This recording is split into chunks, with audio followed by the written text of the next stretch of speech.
masa perpanjangan pendaftaran calon kepala daerah, KPU Empat Lawang kembalikan berkas pasangan bakal calon bupati dan wakil bupati Kabupaten Empat Lawang. Hal tersebut lantaran berkas yang diterima oleh KPU belum lengkap.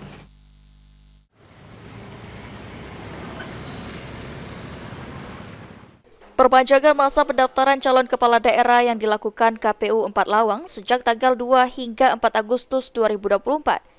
KPU Kabupaten Empat Lawang mengembalikan berkas pencalonan pasangan bakal calon bupati dan wakil bupati Kabupaten Empat Lawang, Budi Antoni dan Heni Ferawati.